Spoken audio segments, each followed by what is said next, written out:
Mass communication कर रही उत्तर प्रदेश की उन्नाव में रहने वाली पलक त्रिवेदी ने 75वें स्वतंत्रता दिवस पर देशवासियों तक पहुंचाई यह बात। आइए सुनिए क्या विचार रखना चाहती हैं पलक त्रिवेदी। मैं भारतवर्ष का हरदम अमिट सम्मान करती हूँ और यहाँ की गणतंत्रता का गुणगान करती हूँ। मुझे चिंता नहीं है स्वर्ग जाकर मोक्ष पाने की, तिरंगा हो कफन मेरा। मैं पलक त्रिवेदी बस यही अरमान रखती हूँ। मैं पलक त्रिवेदी आज 75वें स्वतंत्रता दिवस की हार्दिक बधाई देते हुए आप लोगों के समक्ष अपने कुछ विचार रखना चाहती हूँ। प्रत्येक देश का इतिहास उत्थान पतन से परिपूर्ण होता है। जो आज दूषित है कल वह पुष्प से सुभसित होगा। जिसने मरना सीखा है उसे जीने का भी अधिकार है। जिस प्रकार रात्रि के बाद दिन, दिन के बाद रात्रि आती है, ठीक उसी प्रकार सूर्यास्त के बाद सूर्योदय भी होता है। अर्थात सुंदर होंगे देश बहुत से, बहुत बड़ी है यह धरती, पर अपनी माँ तो अपनी ही है, अमिट प्यार है वो करती। यह तो आप सभी भी जानते होंगे कि आज के समय में कोई किसी का गुलाम बनकर नहीं रहना चाहता।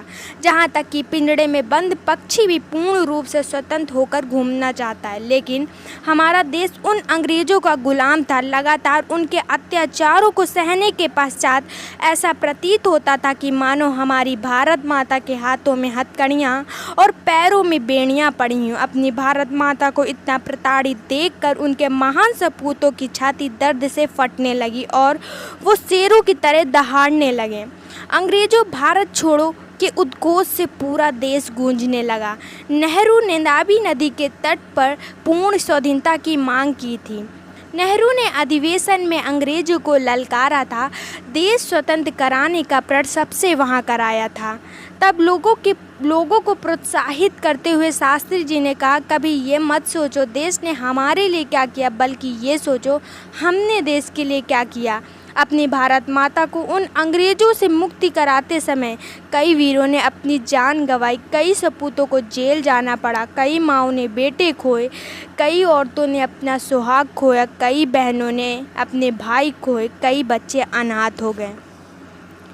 बहुत कठिन संघर्ष के बाद भारत को आज़ादी मिली। 15 अगस्त 1947 को हमारे पहले प्रधानमंत्री पंडित जवाहरलाल नेहरू ने पहली बार लाल किले में राष्ट्रीय ध्वजा फहराया।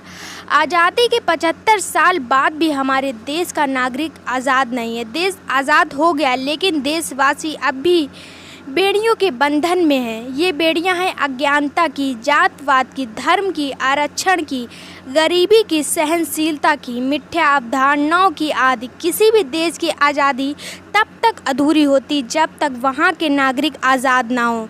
आज क्यों इतने सालों बाद भी हम गरीबी में कैद हैं? क्यों जातिवाद की बेड़ियां हमें आगे बढ़ने से रोक रही हैं? क्यों आरक्षण का जहर हमारी जड़ों को खोखला कर रहा है? क्यों धर्म जो आपस में प्रेम व भाईचारा का संदेश देता है वही आज हमारे देश में वैमनस्य बढ़ाने का कार्य कर रहा है? क्यों हम इतने सहनशील हो गए हैं कि कायरता की सीमा कब लांघ जाते हैं इसका एहसास भी नहीं कर पाते हैं? क्यों लोगों की सोच के कारण देश बिछड़ता जा रहा है? अंत में मैं अपनी वाणी को विराम देती हूँ। धन्यवाद।